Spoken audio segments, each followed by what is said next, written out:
Good evening everyone. তো আমি এখন ফুল রেডি সেডি হয়ে গেছি একটু বেরোনোর জন্য, কেননা আজকে তো রথের মেলা, তো সেই জন্য একটু বেরোনোর জন্য আমি রেডি সেডি হয়ে এবার এখন বেরোবো। কোথায় যাব কি করব এখনও কোনো কিছুই ঠিক নেই, জাস্ট মনে হলো রেডি সেডি হয়ে বেরোচ্ছি, তো বেরিয়েই দেখা যাক কোথায় যাই আর কী কী করি। তো সাথে থাকো আর পুরো ভিডিওটা দেখতে থাকো স্কিপ না করে। সারাটা দিন এত রৌদ্র হওয়ার পরও এই বেরোনোর টাইমে, সবার মেলায় বেরোনোর টাইমে এখন এই যে হালকা করে মেঘ আকাশে, জানি না কি হবে তবুও বেরোচ্ছি। তো এই যে আমি বেরিয়ে পড়েছি পুরোপুরি একদম বাড়ির সামনে, তো চলো যাওয়া যাক। তারপর রাস্তায় বেরিয়ে দেখলাম বেশ ছোট ছোট বাচ্চাগুলো সুন্দর সুন্দর রথ সাজিয়ে নিয়ে বেরিয়েছে, বেশ ভালোই লাগছিল দেখতে।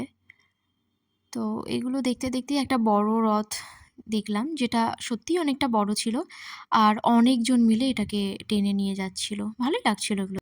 তারপর একটু ভিডিও বানানোর জন্য এই সুন্দর রাস্তাটাই আসলাম।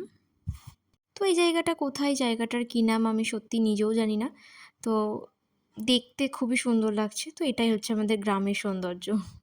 তো ওখান থেকে এসে একটা মেলায় ঢুকলাম।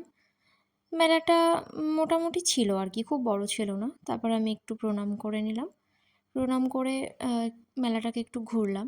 মেলায় তেমন একটা দোকানপাট বা খাবারের দোকান বেশি কিছু ছিল না, কিন্তু ভিড় ছিল মোটামুটি ভালোই।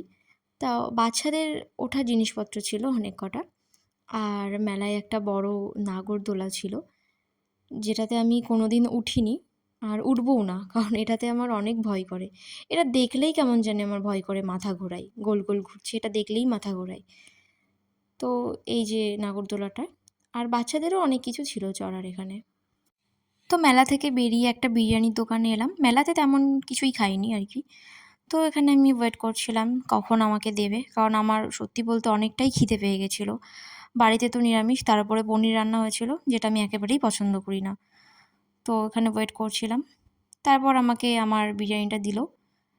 তো যেটা খেতে ছিল জাস্ট অসম। আর আমার তো খিদে পেয়েছিল অনেকটাই, তার মধ্যে বিরিয়ানি মানে পুরো জমে গেছিলো ব্যাপারটা।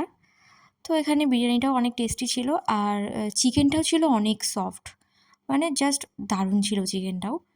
তো এই দাদাটা মোটামুটি মোটামুটি বলবো না, যথেষ্ট ভালোই বিরিয়ানি বানিয়েছিল। তো সব মিলিয়ে আর কি বিরিয়ানিটা ছিল অসাম। তারপর খাওয়া দাওয়া শেষ করে বাড়ি যাওয়ার সময়ও আবার একটা রথ দেখলাম, যেটাতে আবার দেখলাম যে এরা বাজনা করেছিল রথের সাথে।